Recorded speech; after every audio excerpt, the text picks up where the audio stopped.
Assalamualaikum warahmatullahi wabarakatuh. Bapak-bapak, ibu-ibu, teman-teman semuanya. Ketemu lagi di Parentage Kak Andi Yuda. Dan kali ini saya ingin berbagi tips agar kita bisa menggali ide dan kreativitas. Tentunya ini bisa bermanfaat tidak hanya untuk kita, tapi untuk anak didik kita, untuk siapapun. Bahwa kreativitas seringkali dilihat atau dipandang sebagai sebuah aktivitas kreatif yang seringnya itu dikaitkan dengan aktivitas seni, ya, apakah itu seni rupa, desain, seni tari, seni musik dan sebagainya. Padahal kreativitas itu berkaitan dengan masalah how to solve the problem, atau bagaimana memecahkan masalah, bagaimana cara berpikir kreatif. Jadi cara berpikir kreatif itulah kreativitas, creative thinking. Dan tentunya dari hasil kita berpikir kreatif adalah output atau kreativitas yang muncul di berbagai bidang, berbagai area teknologi, di bidang kehidupan, berbagai bidang. Nah, yang jelas bahwa kreativitas itu pemberian Tuhan, dan kita mensyukuri dengan cara mengeksplor, mengembangkan, meningkatkan, menambah, dan mengolahnya. Kreativitas tidak bisa tiba-tiba datang, membutuhkan sebuah modal. Modal di sini adalah modal yang sudah diberikan Tuhan, dan itu kita syukuri dengan yang pertama. Tips yang pertama agar kita bisa menggali ide kreatif adalah kita sadari, kita memahami potensi-potensi yang kita punya. Jadi potensi kita jangan diremehkan.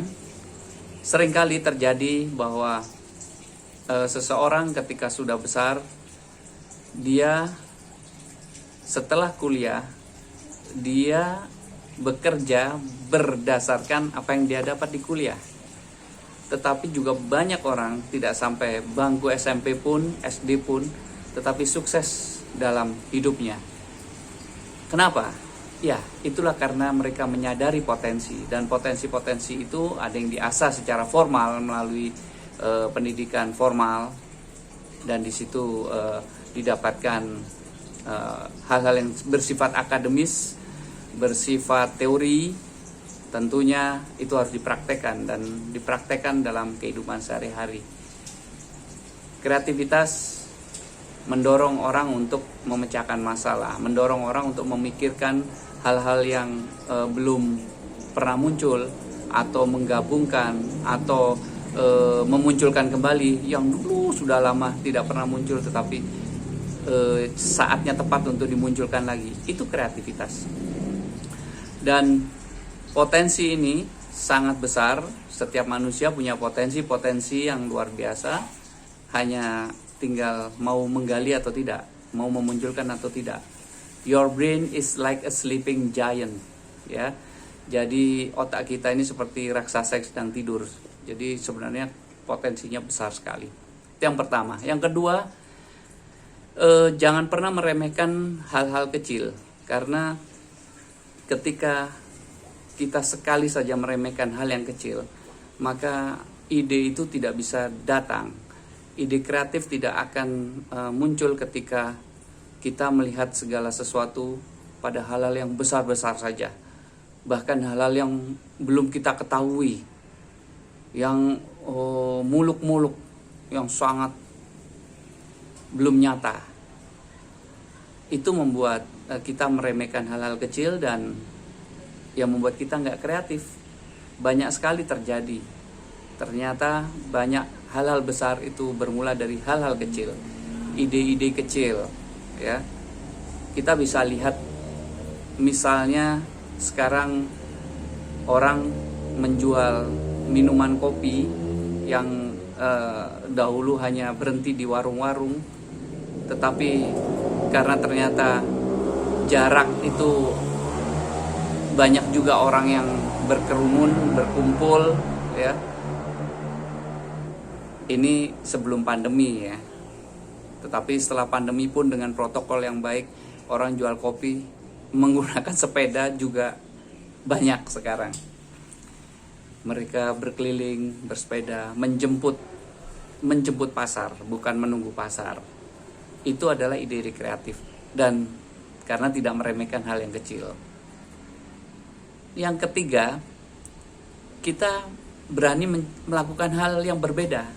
Ya, ciri orang kreatif itu berani mencoba hal yang berbeda. Misalnya, tidak ada semacam keraguan untuk berani mencoba hal baru. Itu ciri orang kreatif. Dan orang yang ingin kreatif harus berani mencoba hal-hal baru. Yang sederhana, ketika diminta membuat gambar misalnya, dia kemudian mengatakan, saya tidak bisa menggambar. Padahal ketika ditanya, bisa menulis? Bisa. Nah, itu menulis kan menggambar. Jadi ketika diminta menggambar, dia memang tidak terbiasa dan dia bukan seorang pelukis, bukan seorang pendesain begitu. Dia coba aja lakukan. Dia coba lakukan. Dan ternyata seringkali kita menemukan kejutan-kejutan ketika hal itu kita berani lakukan. Contoh yang lain apa? Misalnya keberanian untuk mencoba menirukan suara binatang misalnya. Belum apa-apa sudah, saya nggak bisa. Kenapa tidak bisa? Karena dia membandingkan dengan suara aslinya. Misalnya suara ayam jantan.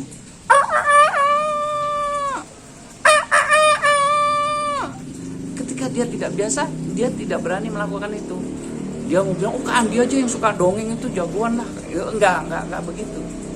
Jadi lakukan saja. Dengarkan, kita pernah mendengarkan suara ayam, tirukan. Itu hal yang berbeda. Jadi ketika kita melakukan hal-hal yang rutin, sama dan aman, kreativitas tidak akan muncul. Itu yang ketiga. Yang keempat, kita seringkali mendapatkan ide, sering mendapatkan semacam insight begitu. Tapi seringkali kita lepaskan ide itu, tidak kita ikat. Gimana mengikatnya? Dengan mencatatnya. Jadi kita catat setiap menemukan ide, dengan dicatat apapun lah, mau di HP kayak, atau di potret kayak, atau dicatat manual. Yang penting diikat dengan cara mencatatkan, dengan cara mencatatnya begitu. Karena kita ini banyak sekali urusan, banyak yang kita ingat sehingga kita mudah lupa.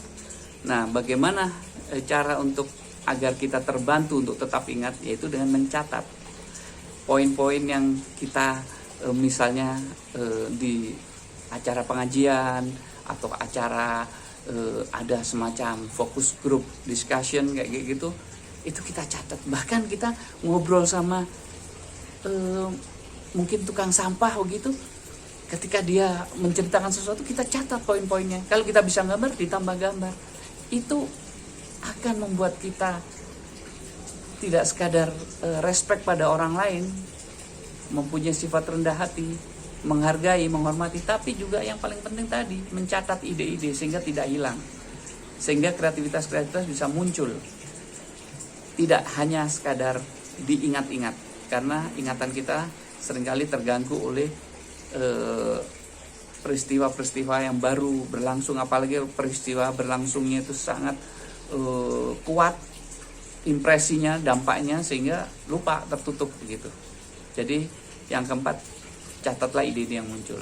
Dan yang kelima, nah ini penting, berkomunikasilah dengan banyak orang, dengan aneka orang, jangan pilih-pilih. Artinya jangan pilih-pilih bukan berarti terus siapapun begitu, tidak. maksud saya, kita tidak memilih-milih karena mereka kita anggap sebagai sumber ilmu, sebagai sumber ide, sebagai sumber informasi. Siapapun dia, kita bisa mendapatkan informasi dari pedagang, kita bisa dapat informasi dari tukang parkir, atau dari pejabat, atau dari petugas pencatat token atau apa yang listrik. Kita bisa dapat ide dari tukang sayur, dapat ide dari acara-acara webinar dan sebagainya. Itu kita berkomunikasi, kita bergaul dengan banyak orang, dengan komunitas, membuat ide kita semakin kaya. Karena dengan banyak orang pasti banyak karakter, banyak perbedaan, dan kita belajar banyak, sehingga kita tidak mudah meremehkan, mengunderestimate ide apapun, sekecil apapun, sesederhana apapun. Itu 5 tips saya untuk kita menggali ide-ide kreatif dan menjadi kreatif begitu. Ini yang bagian pertama. Ikuti bagian-bagian selanjutnya di Parent Teach Andi Yuda. Kreatif.